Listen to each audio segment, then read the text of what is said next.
धर्म प्रेमी बंधुओं, श्रद्धामूर्त देवियों, माताओं तथा प्रिय बच्चों,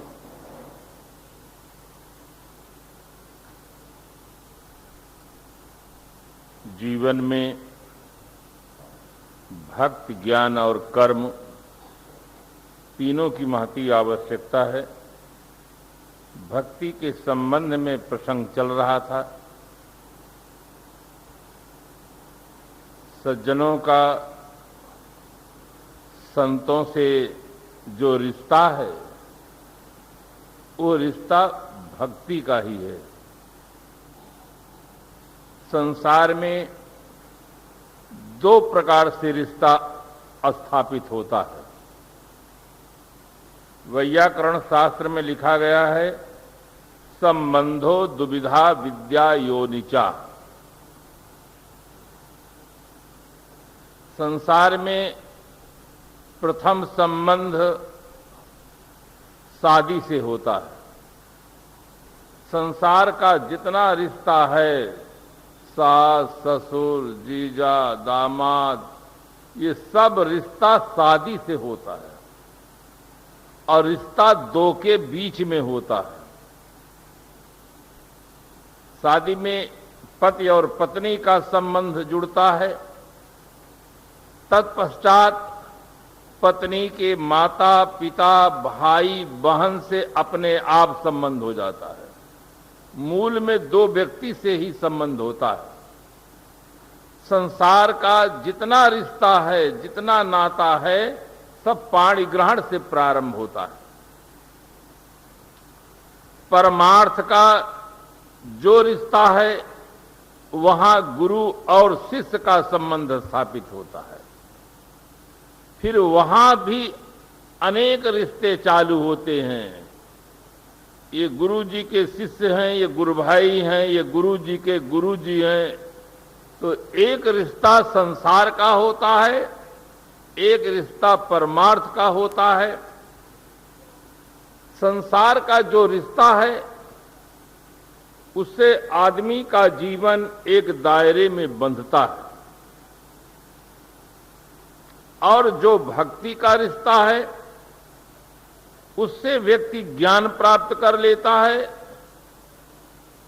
संसार की आसक्ति से ऊपर उठकर उसे साधनानिष्ठ पवित्र जीवन, अप्रभावित जीवन जीने का सौभाग्य प्राप्त हो जाता है।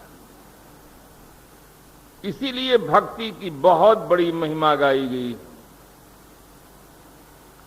कह रघुपत सुन भामिन बाता, मानहु एक भगति कर नाता।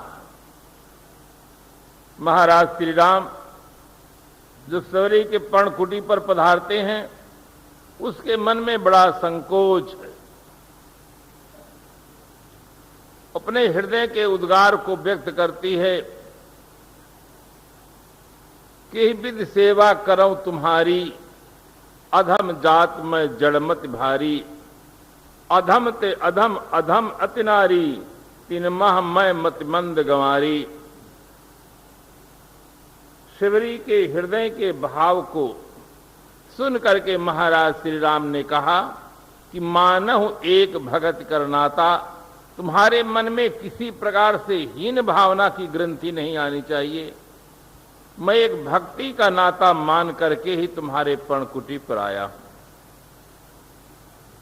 भक्ति में नर और नारी दोनों का समान अधिकार प्राप्त है।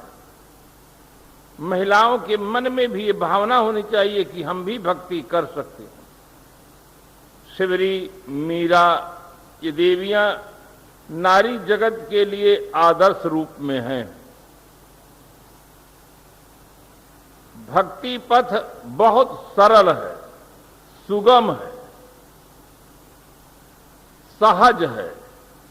इसलिए किसी के मन में ऐसा नहीं होना चाहिए कि हमारे पास ऐसे पदार्थ हो तो हम भक्ति कर सकते हैं।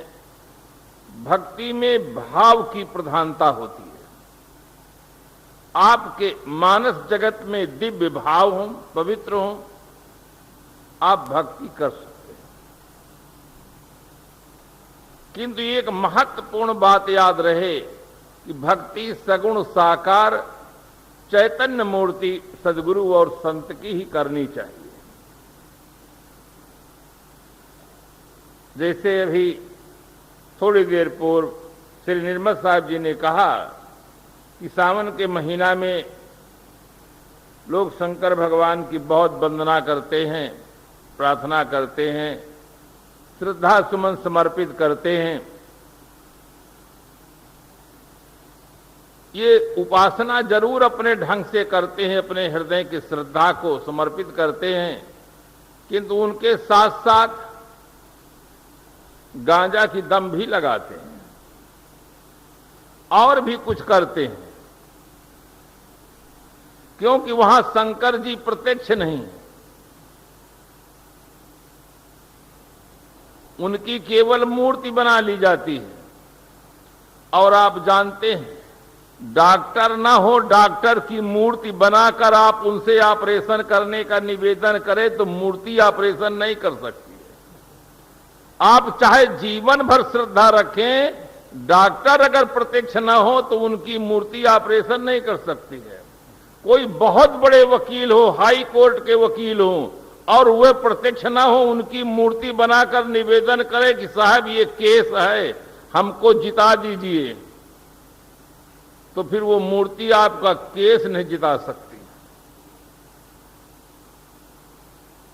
डॉक्टर की मूर्ति में हमें विश्वास नहीं है।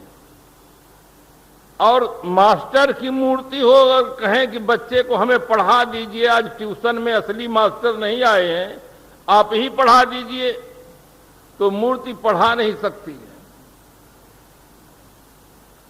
किंतु आदमी ऐसा विचित्र प्राणी है कि डॉक्टर की मूर्ति पर उसको विश्वास नहीं हो सकता है, वकील की मूर्ति पर विश्वास नहीं हो सकता है, किंतु महापुरुषों की मूर्तियों पर विश्वास हो जाता है कि ये हमारा उद्धार कर देंगे। इसीलिए लोग भक्ति तो करते हैं, उद्धार नहीं होता है। उसमें एक बीच का रहस्य यही छिपा हुआ है। भक्ति करने में जो उद्धार होना चाहिए, हमारे जीवन का विकास होना चाहिए, हमारा जीवन पवित्र होना चाहिए, वो नहीं हो पा रहा है।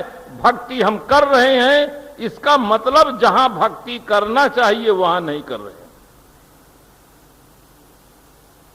इसलिए सदगुरु कबीर साहब ने अपने इंकलाबी भाषा में कहा, कबीरन भक्ति बिगारिया कंकर पत्थर धोए, अंतर में विष राख के अमृत डारेन खोल। कंकर पत्थर धो करके भक्ति के वास्तविक स्वरूप को लोगों ने बिगाड़ डाला। भक्ति करना चाहिए गुरुजनों की, संतों की, मातृपितृ भक्ति करो, किंतु ये भक्ति न करके आदमी अन्यथा भक्ति करने लगा। ऐसे भी लोगों को हम देखते हैं कि हृदय में श्रद्धा है, भाव है, निर्जीव मूर्तियों की तो भक्ति करते हैं, वनस्पत जगत में भी भक्ति करते हैं। कहीं बड़ बादशाह की परिक्रमा करते हैं कि हमारे सारे मनोरथ पूरा कर देंगे। कहीं तुलसी के पौधे में इस प्रकार से दीप जला करके और उसकी परिक्रमा करते हैं, वहां से सोचते हैं कि हमारे सारे मनोरथ पूरे हो जाएंगे। आदमी श्रद्धा के नाम पर अंधश्रद्धा उसके जीवन में बहुत है, अंधभक्ति बहुत है, इसीलिए उसके जीवन का सही ढंग से विकास नहीं होता है। भक्ति करते हैं, सही रूप में जाकर के अगर उतना समय लगा दें तो हर आदमी को बोध प्राप्त हो सकता है, हर आदमी अपने जीवन में पवित्रता प्राप्त कर सकता है, किंतु उसकी दिशा सही नहीं है, इसलिए दशा सही नहीं है। दिशा हमारी सही होनी चाहिए, सही ढंग से हम उपासना करें, भक्ति करें, जिससे हमें बोध प्राप्त हो और ये मनोविकार जो हमारे जीवन में दुख के कारण बने हुए हैं, इनसे हम ऊपर उठें। एक भक्त थे, एक बहुत सुंदर कुआं बनवाए, कुआं खोदे, मीठा जल निकला। उनके मन में एक भाव पैदा हुआ कि हम गुरुदेव जी के द्वारा उद्घाटन कराएं। हर आदमी के मन में भाव होता है। जो आदमी जिस प्रकृति का होता है, अगर मकान बनवाता है, कोई दुकान बनवाता है, तो जैसे उसकी भावनाएं होती हैं उसी के अनुरूप व्यक्तियों का चुनाव करता है उद्घाटन के लिए। भक्त थे, अपने गुरुदेव के प्रति उनकी अनन्य निष्ठा थी, बहुत बड़ी श्रद्धा थी। इसलिए गुरुदेव के पास जाकर निवेदन करते कि भगवान सब ठीक हो गया है, बस आपकी प्रतीक्षा है, आप समय निर्धारित करें। और हमारी भावना तो ऐसी है कि शुभ काम में विलंब नहीं होना चाहिए, सब तैयारी है, अगर आप कल के लिए स्वीकृत दे दें तो बहुत ज्यादा अच्छा है। भाव देख करके गुरुदेव स्वीकृत दे देते हैं। भक्त के मन में बड़ी प्रसन्नता होती है, प्रसन्न चित्त से वापस आते हैं। किंतु सायंकाल जैसे घर पर पहुंचते हैं, एक व्यक्ति समाचार देता है कि आपके कुएं पर 2 कुत्ते लड़ रहे थे और लड़ते लड़ते दोनों कुत्ते कुएं के अंदर चले गए। ये समाचार सुनकर के वो भक्त के मन में दुख होता है कि अभी अभी गुरुजी से मैं निवेदन करके आया हूं, हमारे कुएं में 2 कुत्ते गिर गए हैं, अब कल इसका उद्घाटन कैसे होगा। सुबह होते गुरु आश्रम में भक्तराज पहुंच जाते हैं, निवेदन करते कि भगवान एक दिन के लिए समय बढ़ा दिया जाए। उन्होंने कहा क्यों? कहे कुएं में कुत्ते लड़ रहे थे और दोनों कुत्ते कुएं में गिर गए हैं, इसलिए एक दिन का समय बढ़ाने की कृपा करें। गुरुदेव ने कहा सब निश्चय है, तैयारियां हैं, एक दिन के लिए क्यों बढ़ाते हो? छोटी सी बात के लिए आप घर जाकर के उन दोनों कुत्तों को निकाल दें और पानी कुछ निकाल दें और उसमें गंगा जल डाल दें, बस पानी शुद्ध हो जाएगा। इतना सरल उपाय जान करके भक्त के मन में इतनी खुशी हुई, इतना श्रद्धा का उमाड़ आया, घर आते ही तुरंत उपाय करने लगे, किंतु कुत्ते को निकालना भूल गए, पानी निकालना शुरू कर दिए। पानी निकाल करके गंगा जल डाले और जब गुरुदेव आते हैं, देखते हैं पानी से दुर्गंध आ रही है, तो उससे पूछते हैं तुमने कुत्ता निकाला कि नहीं? कहे भगवान कुत्ता निकालना तो मैं भूल ही गया, पानी निकाला हूं और गंगा जल डाला हूं, कुत्ता नहीं निकाला हूं। तो जैसे वे भक्त भूल गए, गंदगी के मूल कारण केवल कुत्ते थे, कुत्ते को नहीं निकाले, पानी निकाले और गंगा जल डालने लगे। इसी प्रकार से ऐसा लगता है कि आज लोग यही भूल कर रहे हैं। अंतःकरण रूपी कुएं में राग और द्वेष रूपी 2 कुत्ते पड़े हुए हैं, जिसके कारण से जीवन में दुख है, अशांति है, समस्या है, उसको हम नहीं निकालते हैं, केवल पानी निकाल देते हैं और गंगा जल डाल देते। ओम विष्णुवे नमः स्वाहा, भगवते वासुदेवाय नमः स्वाहा, ग्राम देव्यो नमः स्वाहा, ओम भूर्भुवः स्वाहा तत्सवितुर्वरेण्यं भर्गो देवस्य धीमहि धियो यो नः प्रचोदयात्। ये गंगा जल डाला जा रहा है, किंतु जिस कारण से जीवन में दुख है, अशांति है, उस राग द्वेष को निकाला नहीं जा रहा है। राग के कारण से ही आदमी का स्वतंत्र जीवन परतंत्र हो जाता है। अगर आदमी के मन से राग हट जाए तो आदमी इतना महान प्राणी है, स्वतंत्र जीवन जी सकता है। इसलिए भक्ति के क्षेत्र में पवित्रता की बहुत बड़ी आवश्यकता है। मानसकार ने लिखा, निर्मल मन जन सो मोहि पावा, मोहि कपट छल छिद्र न भावा। मन की निर्मलता अपेक्षित है। महिलाएं अच्छी तरह से जानती हैं कि भोजन बनाने के पहले बर्तन को साफ कर लेती हैं, मांज धो साफ करके फिर उसमें चावल पकाती हैं, दाल पकाती हैं, सब्जी पकाती हैं। बर्तन साफ होना पहले जरूरी है, तब भोजन ठीक से बनता है। इसी प्रकार से भक्ति करने वाले व्यक्तियों को पहले अपना मन रूपी बर्तन को अच्छी तरह से साफ कर लेना चाहिए, मांजना चाहिए, फिर भक्ति करना चाहिए। हवन किया जाता है आग में, अगर आप राख में हवन करेंगे तो आपका हवन की सामग्री और आपका समय बिल्कुल बेकार हो जाएगा, क्योंकि हवन किया जाता है आग में, राख में नहीं। भक्ति किया जाता है चैतन्य मूर्तियों में, किंतु चैतन्य मूर्ति की भक्ति करने में बड़ा साहस चाहिए और बहुत संपत्ति चाहिए। अगर 10 देवताओं को स्नान कराना है तो 1 लोटा पानी लीजिए, 10 देवताओं को छिड़क दीजिए, सब नहा लेंगे। अगर एक जीवित व्यक्ति को स्नान कराना है तो 2-3 बाल्टी पानी जरूर लगेगा। और लोग सोचते क्या है कि हम भक्त भी बने और भक्ति भी करें और माल भी कहीं बाहर न जाने पाएगी, इसलिए निर्जीव मूर्ति को रख करके भोग लगा देते हैं, पर्दा ढांक देते हैं और थोड़ी देर के बाद सब अपना चट कर जाते हैं और कहते हैं भगवान का भोग लगा दिए। आपके घर में मेहमान आए और थाली परोस कर दे दें और बाद में तुरंत थोड़ी देर के पश्चात आप थाली लेकर स्वयं खा जाएं, तो मेहमान आपसे प्रसन्न होंगे या नाराज? और आपके घर में कितने दिन ठहरेंगे? वो तो जाने वाले हैं नहीं। अगर वो चेतन मूर्ति होते तो कहते ऐसे भक्तों से तो भगवान बचाए कि नाम हमारा लगाते हैं और खाते स्वयं हैं। इसीलिए किसी कवि ने बड़े सुंदर ढंग से कहा कि टुन टुन टुन टुन घंटी हिलावें, झपक दे सब झपना और ठाकुर जी का भोग लगावें, गपक जाए सब अपना। ऐसे भक्ति नहीं होती है। भक्ति को आप वहां पर सीखें और प्रयोग करना चाहिए चैतन्य मूर्तियों पर। मंदिर में जाकर हम कितने सुंदर भाव से स्नान करके, साफ कपड़ा पहन करके, पूजा की सामग्री लेकर फिर मंदिर में जाते हैं। वहां आप सीखें और प्रयोग करें चैतन्य मूर्तियों में।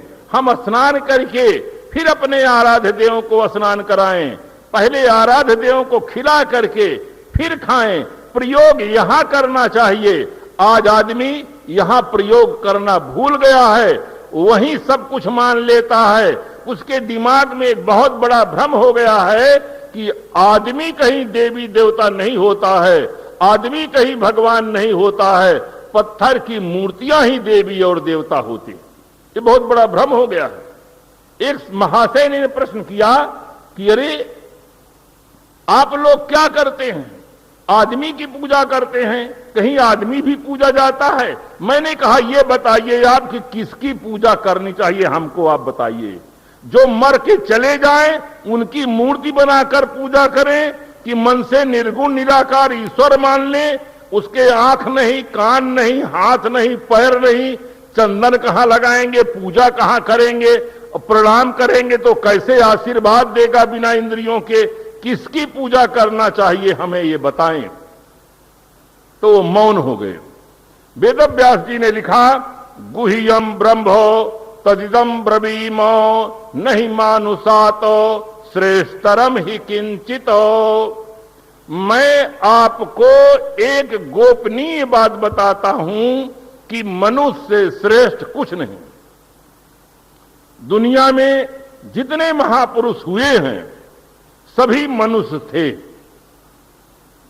मनुष्य के अलावा कहीं कोई कुछ नहीं दिखाई देता है। हनुमान जी को देखें तो वे भी मनुष्य थे। अंजनी पुत्र पवन सुत नामा। महाराज श्री राम अपना परिचय देते हैं, कोसलेस दशरथ के जाए, पितु के बचन मान बन आए। महाराज श्री कृष्ण जी को देखें, विश्व की जितनी विभूतियां हैं, जितने महापुरुष हुए हैं, जिन्हें हम देवी मानते हैं, देवता मानते हैं, भगवान मानते हैं, अवतार मानते हैं, पैगंबर मानते हैं, देवदूत मानते हैं, सही दृष्टि में वे केवल आदमी। जैसे जो व्यक्ति हमें पढ़ाता है उसको हम मास्टर कहते हैं, दवा देते हैं, चिकित्सा करते हैं उनको चिकित्सक एवं डॉक्टर कहते हैं, वकालत करते हैं उनको वकील कहते हैं, नेतृत्व करते हैं उन्हें नेता कहते हैं, भक्ति करते हैं उन्हें भक्त कहते हैं। साधना करते हैं उन्हें हम संत कहते हैं, किंतु हैं सब ये केवल इंसान। उनके कर्मों के अनुसार ये सारी उनकी उपाधियां हैं। इसलिए भक्त समाज में सही रूप से बोध होना चाहिए। आज कंपटीशन चल रहा है, अपने अपने आराध्य देवों के नाम पर इतना चमत्कार बढ़ाया जा रहा है जिससे आदमी सत्य से भटकता चला जा रहा है। अपने अपने आराध्य देव कहते कि हमारे आराध्य देव साक्षात भगवान है, पार ब्रह्म परमात्मा है, उनकी भक्ति करने से सीधे स्वर्ग मिल जाता है, मोक्ष मिल जाता है, इस प्रकार की बात करते हैं। सामान्य जनता बिल्कुल दिग्भ्रमित है, उसे वस्तु स्थिति का कोई बोध नहीं है। इसलिए जो कुछ संप्रदाय जगत में कहते हैं लोग, उस पर वो स्वीकार कर लेते हैं। आज आवश्यकता है कि समाज में सही ज्ञान का प्रचार हो, लोगों को एक सही दिशा मिले, सही बोध मिले। मंदिर, मस्जिद, गिरजाघर, गुरुद्वारा ये उपासना के स्थल हैं।